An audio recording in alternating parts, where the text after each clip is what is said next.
तब वो कहता अखबार मेरे पास रख दे, और सुबह सुबह सुप्रभात हो रहा, 10 मरे 50 घायल है। तंबाकू खा रहे, बीड़ी सिगरेट पी रहे हैं, कुल्ले किए बिना ही चाय पी रहे हैं। सुबह का समय इसलिए नहीं है। हमारे यहां आज्ञा है शास्त्र की कि तुम्हें प्रातःकाल देव पूजा करना चाहिए। आपको मालूम है ये बिजली चल रही है, इसका किराया देना पड़ता है, पर भगवान सूर्य देव ने कभी किराया मांगा? जब बीमार हो जाते हैं, थोड़ी सी ऑक्सीजन देते हैं डॉक्टर, तो बिल के अंदर उसका पैसा रहता है, पर भगवान वायुदेव ने कभी तुमसे पैसा मांगा?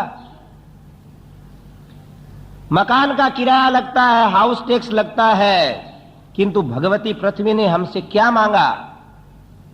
समुद्र ने हमसे क्या मांगा?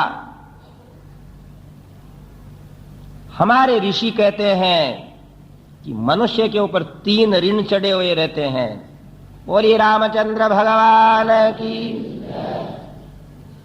हम सब पे 3 भार हैं। एक है देव ऋण, एक है पितृ ऋण, और एक है ऋषि ऋण। ये भारतीय शास्त्र की मूलभूत बातें हैं। हमको माता पिता ने जन्म दिया है, देश को संतति दी है, इसलिए हम भी सत संतति को जन्म दे करके पितृ ऋण चुका दें। शास्त्र पढ़ करके ऋषि ऋण चुकावें, और लिखा है कि इन देवताओं की पूजा करके देव ऋण चुका दें। अगर नहीं चुकाएंगे तो शास्त्रकार कहते हैं कि तुम नमक हराम लोग हो, उनकी कृपा नहीं मिलेगी हमको। हमारा पुण्य क्षीण होकर के थोड़े दिनों के अंदर ही हमारा तेज ओज नष्ट होकर के दुखी हो जाएंगे। अतः ऋषि कह रहे हैं विश्वामित्र श्री राम जी को कि हे रघुनंदन, आप हो तो देवाधिदेव, किंतु प्रातः काल उठ करके आप देवताओं की पूजा करो। वही भारतीय नागरिक है जो प्रातः काल उठ करके स्नान करके पूजा के लिए तैयार हो जावे। विद्युत के जैसी गति होवे उसके पांव में, हाथ उसके कार्यपरायण रहें। वो जिंदगी बहुत दयनीय है हमारी कि एक युवक उठ गया है, उसकी मां कहती है बेटा नहा ले, उसकी पत्नी कहती है आप स्नान कर लो, और वो कभी सोफे पे इधर गिर जाता है, कभी इधर गिर जाता है, कभी अखबार पढ़ने लग जाता है, तो कभी दांतुन घिसने लग जाता है। क्यों पराधीन हो गए? भगवान राम उसी समय स्नान करते हैं। तस्यर्षे परमोदारम वचः श्रुत्वा नरोत्तमौ स्नात्वा कृतौदकौ वीरौ जेपतुः परमं जपम। राम लक्ष्मण ने स्नान किया, वस्त्र पहने, और गुरुदेव की आज्ञा थी इसलिए पत्र है, पुष्प है, जल है, इकट्ठा किया, पूजा पात्र के अंदर जमाया। वह भारतीय व्यक्ति है, उसका जीवन भाई बहन का सुंदर है कि नहा धो करके, और जिसने सूरज चांद बनाया, पृथ्वी और आकाश बनाया। हम क्या कर सकते हैं? कोई भी विज्ञानी एक धूल के कण की रचना नहीं कर सकता। और भगवान की रचना देखो कि गाय घास खाती है और दूध देती है। कोई दूध बना लो घास से, सोचो, है कोई मशीन? हमने जो कुछ बनाया है ईश्वर के दिए हुए पंच तत्वों से, नहीं तो एक मिट्टी का कण नहीं बना सकते। इसलिए हमारे यहाँ प्रथा है कि प्रातःकाल नहा धो करके व्यक्ति पूजा की थाली जिसमें नए नए पुष्प है, अक्षत चंदन है, धूप दीप है, और सर्वेश्वर के सामने बैठ जाता है। गोविंद हरे गोपाल हरे, हे जय जय प्रभु दीन दयाल हरे, हे गोविंद हरे गोपाल हरे, हे परमेश्वर दीन दयाल हरे, हे गोविंद हरे गोपाल हरे। बोलिए रामचंद्र भगवान की। इसी तरह जीवन बनता है। एक स्त्री एक दिन कथा सुन करके गई, उसके पति उसके पास बैठे थे। रोज वो कहती थी उनसे कि कल एक ऐसी कुर्सी लेकर के आना, कल एक बर्तनों का सेट लेकर के आना। पैसे वाले पति थे, बुद्धिमान भी थे, पूजा पाठ भी करते थे, पर कि उनकी पत्नी पढ़ी लिखी थी, उसको कोई मतलब नहीं था पूजा पाठ से। एक दिन कथा सुनने के लिए गई और उसको समझ में आ गया कि अरे, जिसने ये पृथ्वी सूर्य चंद्रमा वायु दिशाएं आकाश बनाया है, उस परमात्मा की तो मैं कुछ पूजा ही नहीं करती हूं। धिक्कार है मेरे जीवन को, मैंने कितना अन्याय किया है। एक माता पिता घर के अंदर हमको व्यवस्था दे करके जाते हैं, धन दौलत दे के जाते हैं, तो उनकी फोटो लगा करके रोज हाथ जोड़ते हैं कि आपने दिया ये। भगवान ने कितना दिया है, क्या नहीं दिया। हीरे मोती दिए, सोने जैसी शुद्ध धातु दी, मोती जैसी जवार दी, कितने सुंदर गेहूं चावल दिए, शक्कर जैसा गन्ना दिया, जिसकी मिठाई मुंह में रखते से ही आहा निकलता है। पर तुमने उनका क्या किया। ऐसे कृतघ्न व्यक्तियों के कहते हैं मांस को पक्षी भी नहीं खाते। उस महिला का हृदय हिला और अपने घरवाले से आज की संध्या, आज की रात्रि में कहती है कि मैंने आपको बहुत कष्ट दिया। घर की भार ही भार की बातें बताई, पर मैं आपसे प्रार्थना करती हूं कि कल बाजार से एक पूजा पात्र खरीद करके लाना, एक चंदन का छोटा सा लकड़ी का टुकड़ा लाना, एक घिसने का सिल्ला लाना, ऊदबत्ती खरीद करके लाना। बत्ती मैं यहां बना लेती हूं और शुभ मुहूर्त में पूर्णिमा के दिन से हम भगवान की पूजा शुरू करेंगे। ऐसा कहते से ही घरवाले के मुख पे ऊपर प्रसन्नता आ गई कि मेरा जीवन आज से सफल हो गया। बोलिए रामचंद्र भगवान की।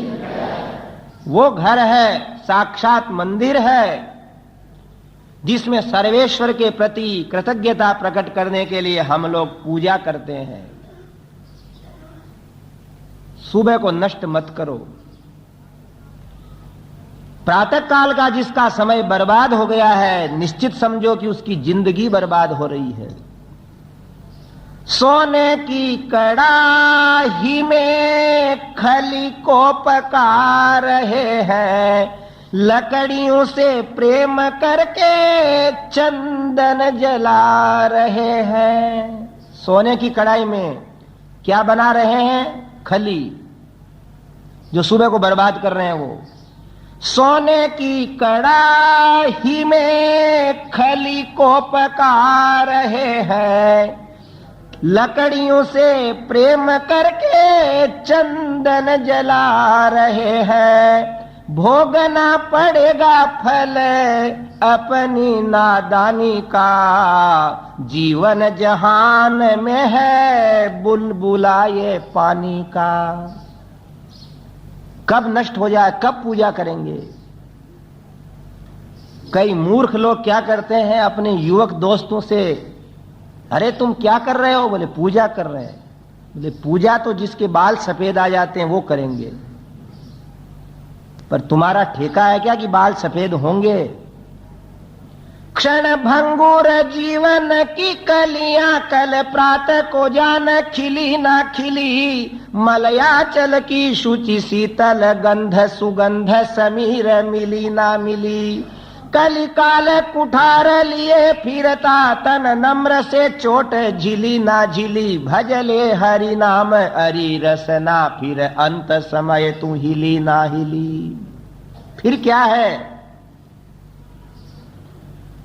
बुढ़ापे में तो पूजा भी उतनी नहीं होगी, आंखों में तनेगा जाला, लकड़ी से पड़ेगा पाला, नाकों से बहेगा नाला, जरा जिंदगानी में भजन कर ले प्राणी भरी जवानी में।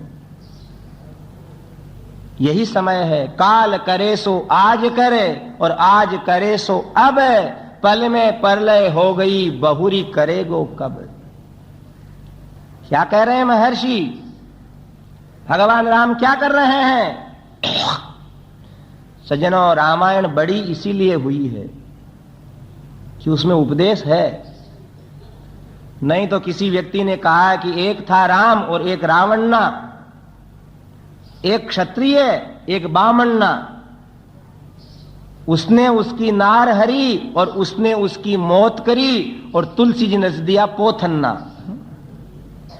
सबको आती रामायण, पर इस रामायण के माध्यम से हर एक जीवात्मा का कल्याण यह होता है कि हम क्या कर रहे हैं। नहाओ धो, जल्दी उठो, स्नान करके पूजा पात्र तैयार करो। है, किसी घर में स्त्रियां पूजा करती हैं, किसी घर में पुरुष करते हैं, पर पूजा होना चाहिए। धूप दीप नैवेद्य पत्र पुष्प और आरती, इतना तो होना ही चाहिए। घर घर में सीता राम की, घर घर में सीता जय होना चाहिए, जय होना चाहिए। घर घर में सीता की, घर घर में सीता जय होना चाहिए कि जय होना चाहिए। घर घर में जय जयकार होवे, वो घर है भाग्यवान जहां सुबह रोज जय जगदीश हरे, स्वामी जय जगदीश हरे प्रार्थना करें। अब भगवान राम के लिए आया कि स्नान करने के बाद क्या किया? दोनों भाइयों ने वीरौ जेपतु परमं जपम तस्यर्षे परमोदारम श्रुत्वा वचः श्रुत्वा नरोत्तमौ स्नात्वा कृतौदकौ वीरौ जेपतु परमं जपम। गायत्री मंत्र जपने लगे। बुद्धि नाशात प्रणश्यति, ऐसा कहते हैं कि बुद्धि के नष्ट होने से आदमी डूब जाता है। और गायत्री आराधना हमारे यहां इसलिए यज्ञोपवीत संस्कार के समय इतना उत्सव होता था कि यह आदमी अब अपनी बुद्धि ठीक रहने के लिए प्रार्थना करेगा रोज। धियो योनः प्रचोदयात्, भगवान सूर्य के अंदर रहने वाले श्रीमन नारायण का ध्यान करके आदमी मौन होकर के माला लेकर के क्या कहता है कि सूर्य के अंदर रहने वाले भगवान का ध्यान करता हूं जो मेरी बुद्धि को ठीक रखें। जहां सन्मति तहां संपत्ति नाना, जहां कुमति तहां विपत्ति निधाना। हर नागरिक को, हर नर नारी को, एक तो जिनने यज्ञोपवीत ले लिया उनका परम कर्तव्य है कि बैठ करके ध्यान करें भगवान सूर्य में नारायण का। उस समय और सब छोड़ दें, मन इधर उधर जाए तो उससे कहो प्रभु को नाम रट लीजिए रे मन, हरि को नाम रट लीजिए। कहां जा रहा? थोड़ी देर तो रुक, उसका जप करें। और दूसरे लोगों के लिए यह आज्ञा है कि अपने अपने गुरु मंत्र का जप करें सुबह सुबह। नहीं तो भैया रे, गुरु जी को और चेला जी को दो ही को दोष लगेगा। एक बात जरूर है कि भारत में लोग गुरुजी जरूर बनाते हैं। आप जितने भी हो ना कोई गुरुजी है।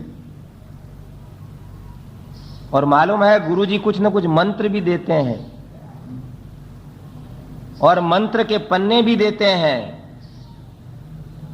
पर कोई पूछता है जब करते हो क्या, तो कुछ लोग तो कहते हैं करते हैं और कुछ लोग कहते हैं मंत्र याद नहीं है। बोले पन्ना कहां गया जी? खो गया। तुम्हारा सोना चांदी तो नहीं खोया? लिस्ट बना करके रखते हैं, सोने की चीज इतनी, चांदी की चीज इतनी,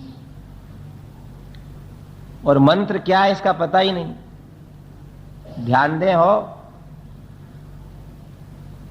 हमारी क्या हालत हो रखी है आजकल। देखो एक कथा कहानी सुनाते हैं। भगवान रामकृष्ण को कोई जरूरत नहीं है जप करने की, पर गीता में लिखा है ना कि मम वर्तमान वर्तन्ते मनुष्यः पार्थ सर्वशः न मे पार्थास्ति कर्तव्यम त्रिषु लोकेषु किंचन। कि हे अर्जुन मेरे को कुछ नहीं प्राप्त करना है, पर मैं स्वयं इसलिए ये काम करता हूं कि मेरे को समझ करके दूसरे लोग भी करने लगे। अब ध्यान देना, आप लोग बड़े अच्छे कुल के लोग हो। श्री राम जय जय राम, बोलिए रामचंद्र भगवान की। प्रातः काल का सुंदर समय है। अपने अपने घर को छोड़ करके, समय को छोड़ करके आए हो, कुछ लेने आए हो। देखो जब मंत्र होता है जब गुरुजी देते हैं, पहली बात तो यह है। कबीरदास जी का नाम सुनते हो ने कई वर्षों तक राम राम राम राम राम राम किया, किंतु आंतरिक शांति नहीं मिली। नहीं शांति मिली तो एक दिन सोचा कि शांति क्यों नहीं मिल रही है। तो किसी विद्वान के पास गए, उनने कहा मंत्र जपता है क्या? बोले बहुत जपता हूं। गुरुजी से लिया कि ऐसे ही जप रहा है? बोले गुरुजी से क्या लेना, ऐसे ही जप रहा हूं। गुरुजी से लिए बिना बोले मंत्र नहीं होता। कोई कहे क्यों नहीं होता है? अरे भाई आप नकली कोई पत्र छपा लो, लाइसेंस का नकली मोहर लगा लो तो वो ठीक है, सब बातें हैं, किंतु रजिस्टर्ड काम नहीं है वो। कबीरदास जी ऐसा फकीर आदमी हुआ है कि जिसने किसी को नहीं कहने से छोड़ा। जिनने कहा है कि काजी देखा, मुल्ला देखा, पंडित देखा छलका, औरों को वैकुंठ पठावे, आप नरक में सरका, अरे कोई सफा न देखा दिल का। ऐसा सही सही कहने वाले कबीर भी चक्कर में पड़ गए कि क्या करें। पर गुरुत्व की महिमा को प्रसिद्ध करने के लिए यथार्थ बात का पक्ष लेकर के आचार्य रामानंद स्वामी जहां रहते थे, वो सुबह सुबह स्नान करके आ रहे थे नदी से। उस घाट में जाकर के लेट गए कबीरदास जी। उनका पांव उनके ऊपर पड़ा। रामानंद स्वामी ने देखा कोई बचिया, कोई बिल्ली, कोई कुत्ता, कोई बकरी, कौन मेरे पांव के नीचे आ गया।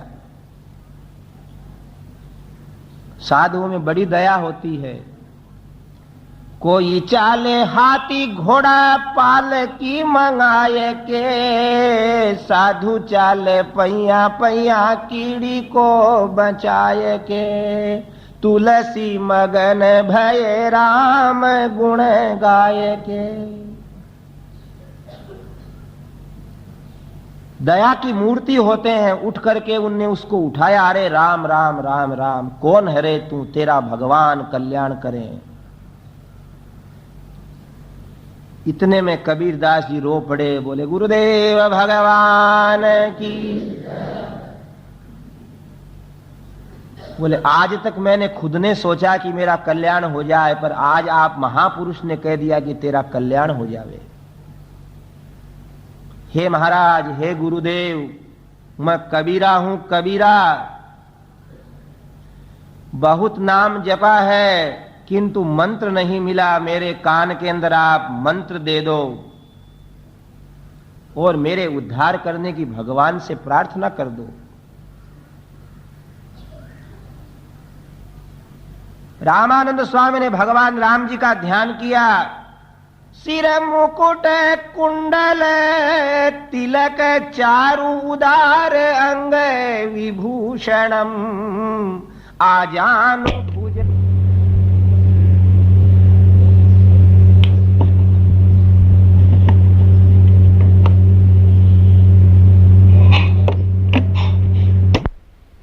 की अभिराम गुणाकर दाशरथे जगदेक धनुर्धर धीर मते रघुनायक राम रमेश विभो वरदो भव देव दया जलधे। हे वरद राम, हे दया निधान, इस कबीर का कल्याण करना कह करके मंत्र दे दिया कि कबीर जी हो गए गुरु जी के दिए हुए मंत्र से।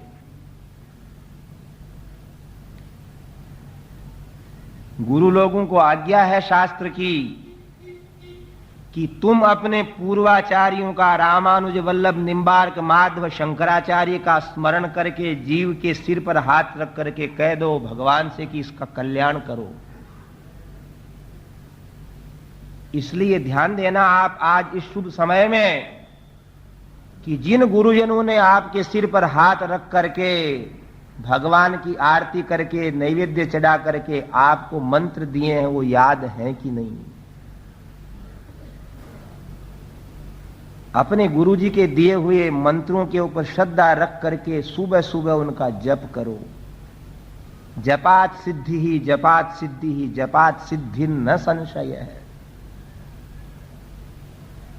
शास्त्र सुनने का यही फल है कि हर घर के अंदर प्रातः काल व्यक्ति अपने आसन के ऊपर बैठा हुआ माला जपता हुआ नजर आवे, घूमता फिरता कृष्ण गोविंद माधव गाता हुआ नजर आवे।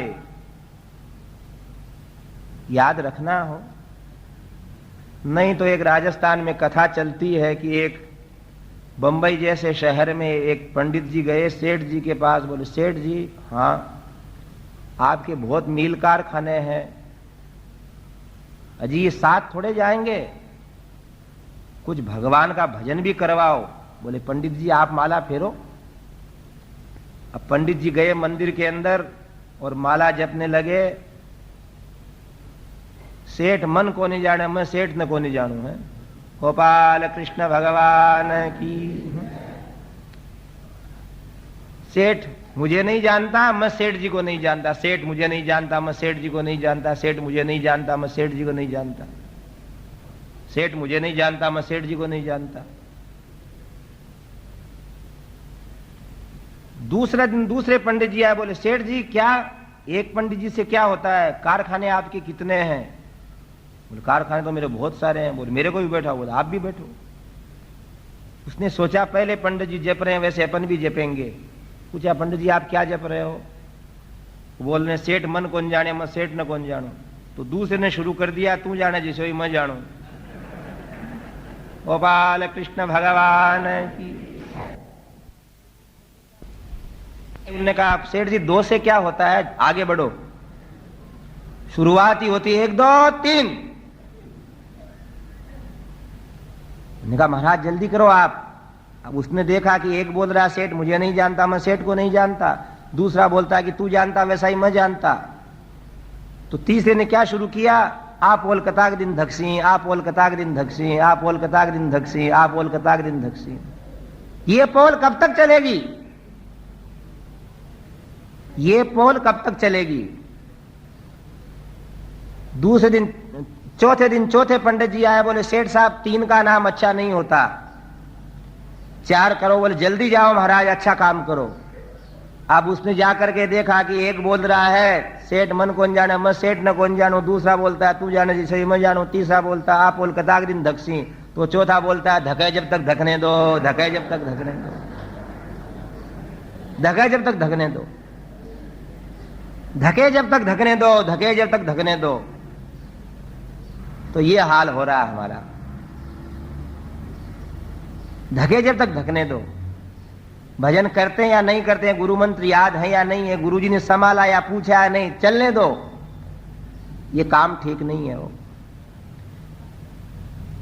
अपने अपने संप्रदाय, अपने अपने गुरुजी के द्वारा प्राप्त मंत्र को देखो, उसमें शक्ति है। उनको स्मरण करके अस्मत् गुरुभ्यो नमः, अस्मत् परम गुरुभ्यो नमः, अस्मत् सर्व गुरुभ्यो नमः, श्रीमते रामानुजाय नमः, गुरुर्ब्रह्मा गुरुर्विष्णु गुरुर्देवो महेश्वरः, गुरुः साक्षात् परम ब्रह्म तस्मै श्री गुरवे नमः। यही कथा सुनने का जीवन का सार है कि भगवान राम और लक्ष्मण भी जेपतु परमम जपम, सबसे उत्तम मंत्रों का जप कर रहे हैं। हमारे सज्जनों, रामानुज संप्रदाय में मंत्र है, सभी संप्रदायों में दिया जाता है जगह जगह, अष्टाक्षर ओम नमो नारायणाय, 8 अक्षर है। तो एक आदमी से हमने पूछा अष्टाक्षर मंत्र जपते हो? बोले रोज जपता हूं, दिन रात जपता हूं। हमने कहा क्या? बोले काई करूं और किया करूं। ये अष्टाक्षर मंत्र हो रहा है, क्या करें और कैसे करें, इसको नहीं जपना हो। नमो नमो नारायणाय, नमो नमो नारायणाय,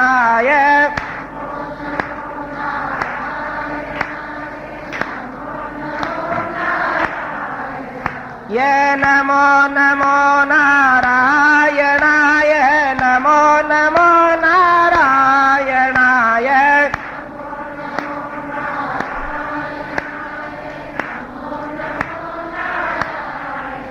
ये नमो नमो नारायणाय, नमो नमो नारायणाय,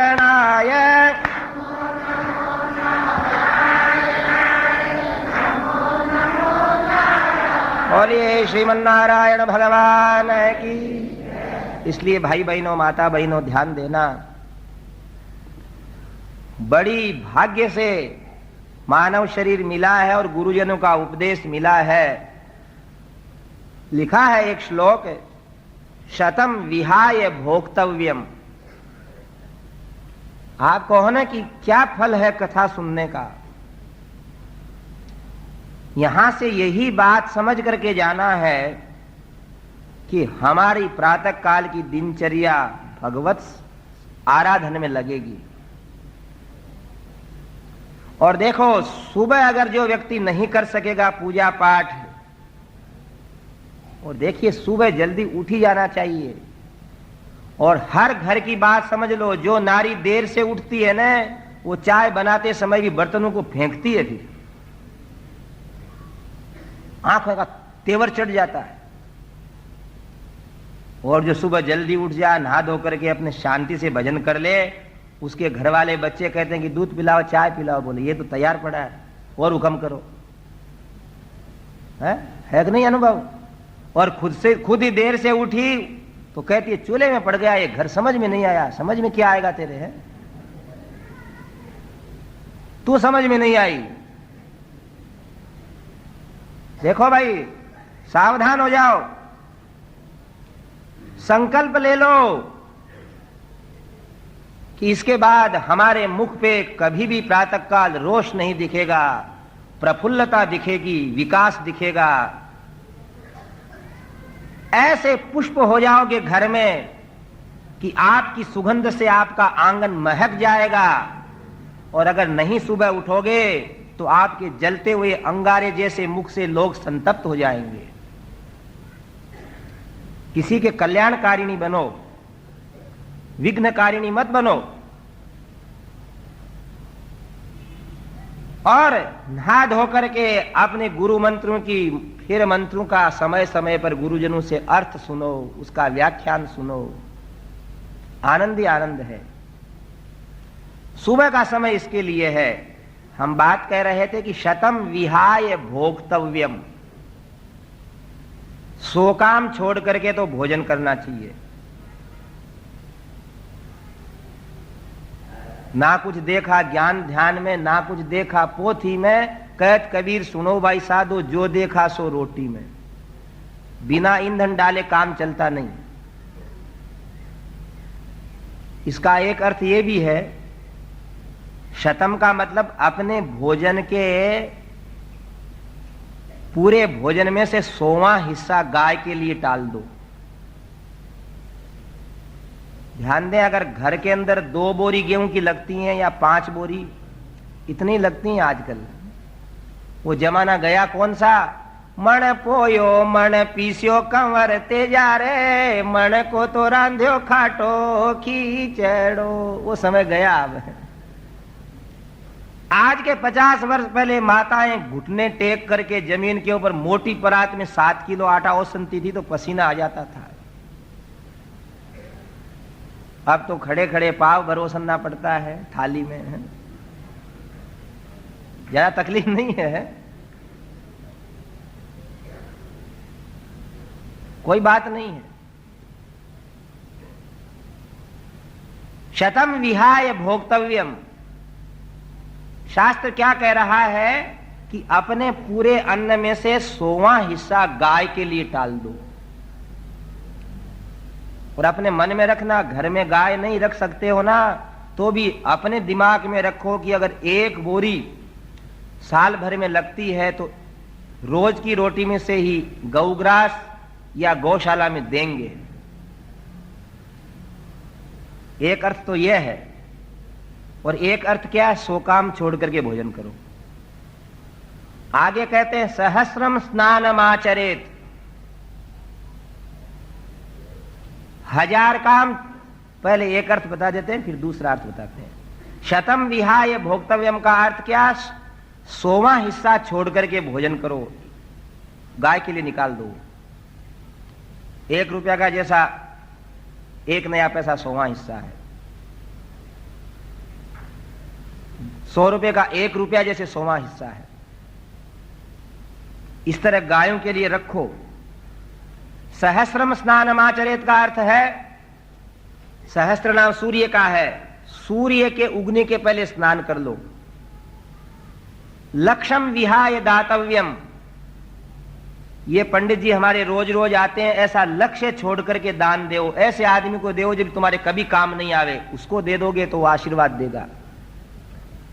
और चौथा है कोटिम त्यक्त्वा हरिम भजेत, माला फेरते हैं तो सुमेरु होता है ना, उसको उलांघना नहीं चाहिए, वहीं से वापस पलट करके माला फेरना चाहिए। कई लोग माला फेरते हैं, जिनके माता पिता बता देते हैं गुरुजन वहां तो ठीक, नहीं तो पूरी माला को फेरते ही जाते हैं वो। नहीं, माला का जहां सुमेरु आ जावे वहां से वापस पलट लो हाथ को। एक तो यह अर्थ है। और एक क्या अर्थ है? शतम विहाय भोक्तव्यम, 100 काम छोड़ करके तो भोजन करो। काय के लिए करते जिंदगी की खटपट, पर बड़ी दुर्दशा है। एक हाथ में ग्रास है और एक हाथ से कुर्सी को पकड़े हैं और टीवी देख रहे हैं। क्या भोजन किया? भोजन के लिए कहा है कि सब कुछ छोड़ करके आसन के ऊपर बैठ करके थाली में से धीरे धीरे अपने आराम से जीमो, भगवान का प्रसाद है। अगर उस समय दुनिया भर की हरकतें करोगे, बातें करोगे, भोजन चबाने में नहीं आएगा। दूरदर्शन देखोगे, भोजन का स्वाद नहीं आएगा, नाच गाने का स्वाद आएगा। क्या कर रहे हैं? अजी पहले ही दुर्दशा हो रखी है कि पहले किसान खेत में हल चलाता था तो भगवान को याद करता कि हे प्रभु कृषक किसान, हे भगवती पृथ्वी, मैं आपके अंदर ये दाने डाल रहा हूं, मेरे को शुद्ध अन्न देना। उसके बाद वह किसान जब खेत में निराई करता तो भगवान के गीत गाता और खलिहान में चुप रह करके राम राम कहता हुआ खलिहान निकालता। और माताएं घट्टी के ऊपर भजन गाती हुई पीसती, राम राम करती हुई पोती बनाती और भोग लगा करके जीमते, तब किसी की बुद्धि खराब होती नहीं। अब तो ट्रैक्टर से बीजते हैं रेडियो का गाना सुनते सुनते, और चक्की के ऊपर बीड़ी पीता पीता आदमी आटा पीसता है, और घर की नर नारियां टेलीविजन देखती देखती बनाती हैं और गाना गाते हुए हम खाते हैं, तो बुद्धि कहां से ठीक होगी। इस तरह दिमाग खराब हो गया, चर्या बिगड़ गई। बनाने वालों को भी कहा है, ये माताएं बहनें सब चाहती हैं ना कि हमारे घर के अंदर लाडले लाल घर के दीपक बने, हमारे वंश के ध्वजा बने, पर ये ध्वजा जब ही बनेंगे, आपके घर वालों की बुद्धि जब ही शुद्ध होगी, जब ही इनके दिमाग से क्रोध समाप्त होगा, जब आप राम राम करती हुई भोजन बनाएंगी, गोविंद गोविंद करती हुई रसोई बनाएंगी। एक घरवाली कहती है अपने मालिक से, सुनो जी, बोले क्या, हमने कौन सा पाप किया? क्यों? तुम क्रिकेट का मैच देखोगे, हम नहीं देखेंगे। एक टीवी रसोई में लगा दो, श्रीमन नारायण भगवान की। देखो क्या हो गया। इसलिए कहा है कि भोजन बनाते समय और भोजन करते समय सब काम को छोड़ करके भोजन करो, बड़े प्रेम से। शतम विहाय भोक्तव्यम। और किसके लिए कर रहे हो इतने भाग दौड़, जितना ज्यादा करना, घूमना फिरना, ये पैसा वो पैसा। अगर तुमने बैठ करके ढंग से रोटी नहीं खाई तो कमाई बेकार है ना, क्यों कर रहे हो? और क्या चाहिए? खाने को रोटी, पीने को पानी, सोने को जगह। इसलिए शास्त्रकार कहते हैं शतम विहाय भोक्तव्यम, सहस्रम शतम विहाय भोक्तव्यम सहस्रम स्नानम आचरेत। 1000 काम छोड़ करके नहा लो, क्योंकि नहाने से है ना दिमाग ठीक होता है। बड़ी मुसीबत है युवकों के कारण से। माता पिता कहते हैं बेटा नहा ले रे, नहा लूंगा, क्या काम है? अरे तो तू कर क्या रहा है? स्नान झट कर लो, 1000 काम छोड़ करके। आगे कहते हैं लक्ष्यम विहाय दातव्यम। संसार के अंदर है अपने आवश्यकताओं को, लाखों आवश्यकताओं को सीमित रख करके देना चाहिए। नहीं देने से न तो इस जन्म में कुछ मिलता है, न आगे के जन्म में मिलता है। दीनहीन, रोगी, औषधालय, निरीह पशु प्राणी, चीड़ी, कमेड़ी, कबूतर, जो देता है उसको बहुत मिलता है। एक हमारे इंदौर में चौकीदार था, हम बात बताते हैं।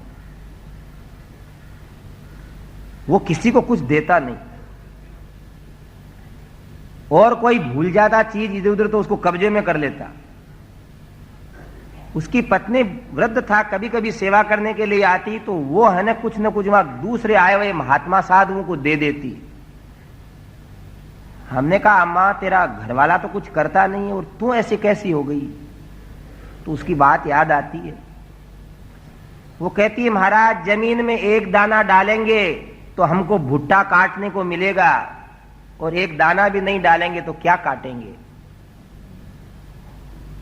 हम देते हैं तो हमको सहस्र गुना होकर के मिलता है, और नहीं देते हैं कृपण शिरोमणि मिलते रहते हैं, तो अगले जन्म के अंदर घर में सब कुछ है पर डायबिटीज जैसा रोग हो जाएगा और सूखी रोटी खाना पड़ेगी। जिसके नौकर चाकर अंगूर खाते हैं और मालिक है ने चने का आटा पीस करके रोटी खा रहा है, क्या कारण है? कि अन्नदान किया नहीं। एतदर्थ कहा है कि मनुष्य को देते रहना चाहिए। आगे कहते हैं कोटिम त्यक्त्वा हरिम भजेत, और करोड़ काम छोड़ करके भगवान को भजना चाहिए। बोलिए श्रीमन नारायण भगवान। यही बात हम कह रहे हैं सुबह से आपको। कथा तो अभी आगे बढ़ी नहीं है। कथा का यही सार है कि हमारा जीवन समीचीन बन जावे। कोटिम त्यक्त्वा हरिम भजेत, सैकड़ों काम है, हजारों काम है, करोड़ों काम है, त्याग करके भजन करो। साक्षात उदाहरण गोपिकाएं हुई हैं जिनने सब कुछ त्याग करके भगवान का भजन किया। एक दिन सज्जनों, गोलोक के अंदर रास राशेश्वरी कृष्ण वल्लभा वृषभानुनंदिनी भगवती राधिका के आंखों में से एकदम नेत्रों से आंसू बरसने लगे कि गोपिकाओं ने अपने वस्त्रों से उस आंसू को ऊपर ही रोक लिया।